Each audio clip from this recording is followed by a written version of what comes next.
السلام علیکم دوستو، میرا نام ہے محمد باقر اور آپ تمام دیکھنے اور سننے والوں کو اس چینل 10 in ورلڈ میں خوش آمدید۔ بلیک ہول ایک ایسا لفظ جس کے بارے میں آپ لوگوں نے ضرور کسی انسان سے سنا ہوگا یا کسی کتاب کے اندر اس لفظ کو پڑھا ہوگا، لیکن سوال اٹھتا ہے کہ بلیک ہول کیا چیز ہے، یہ کہاں موجود ہے، ان کی تعداد کتنی ہے، سائنس ان کے بارے میں کیا کہتی ہے، اور آج سے 1400 سال پہلے اللہ تعالیٰ نے قرآن مجید کے اندر کس طرح بلیک ہولز کی طرف اشارہ دے دیا تھا، اور آج کی سائنس کس طرح تحقیق کے ذریعے خود ہی قرآن پاک کو سچ ثابت کر رہی ہے۔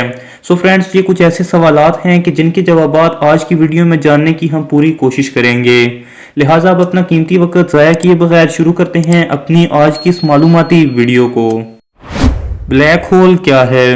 دوستو، بلیک ہول دراصل کائنات میں موجود وہ مقامات ہیں جن کی کشش ثقل یعنی گریویٹیشنل فورس اس قدر زیادہ ہے کہ وہ روشنی کو بھی اپنے اندر کھینچ سکتے ہیں۔ یہ کائنات میں موجود ایسے مقامات ہیں جو کہ اپنی ارد گرد موجود بڑے بڑے ستاروں کو بھی نگلنے کی طاقت رکھتے ہیں، اور آپ خود اندازہ لگائیں کہ وہ چیز جو کہ روشنی تک کو نگل سکتی ہے اسے دیکھ پانا انسان کے لیے ممکن نہیں، لیکن انسانوں نے اسے ممکن بنا لیا۔ مگر کیسے؟ تو دوستو، اس کا جواب ملتا ہے ہمیں 10 اپریل 2019 میں۔ یہ وہ دن تھا جب انسانی تاریخ نے وہ سنگ میل عبور کر لیا کہ جہاں وہ بلیک ہول کی تصویر لینے میں کامیاب ہوا۔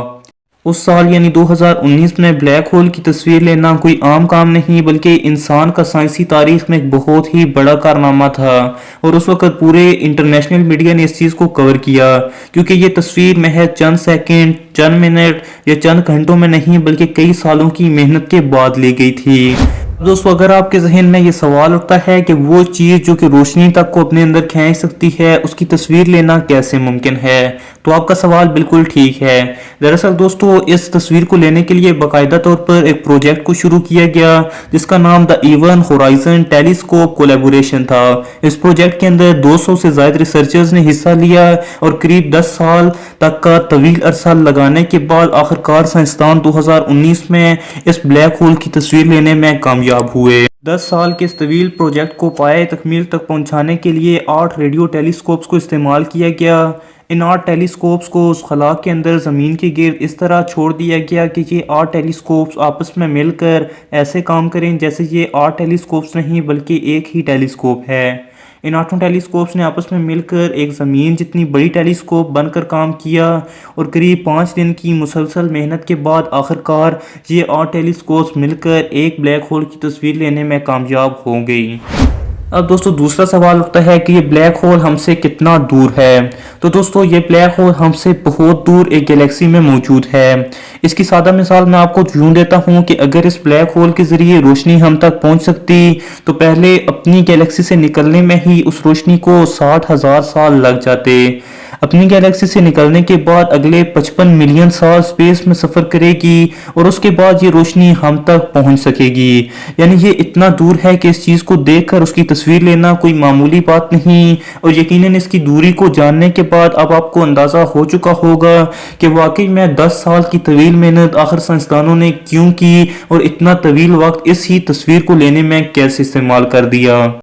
اب دوستو، سوال اٹھتا ہے کہ کیا یہ بلیک ہول ہماری زمین کے لیے بھی خطرناک ہے؟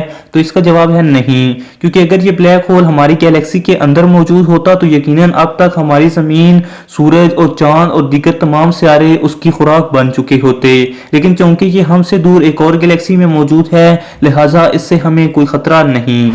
ایک اور سوال جو ہمارے ذہنوں میں اٹھتا ہے کہ کیا یہ بلیک ہول اتنا بڑا ہے کہ وہ ہمارے پورے نظام شمسی کو نگل لے گا؟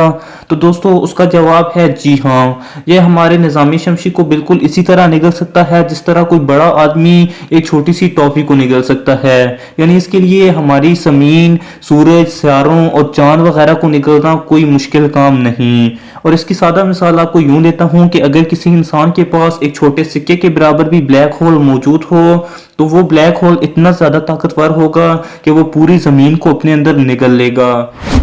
مختصراً دوستو، یہ تھی بلیک ہول سے جڑی کچھ بنیادی معلومات۔ اب آتے ہیں ویڈیو کے دوسرے حصے کی طرف، یعنی قرآن پاک کے اندر آج سے 1400 سال پہلے اللہ تعالیٰ نے کیسے بلیک ہولز کی وضاحت کی، اور آج کی سائنس کس طرح اس وضاحت کو سچ ثابت کر رہی ہے۔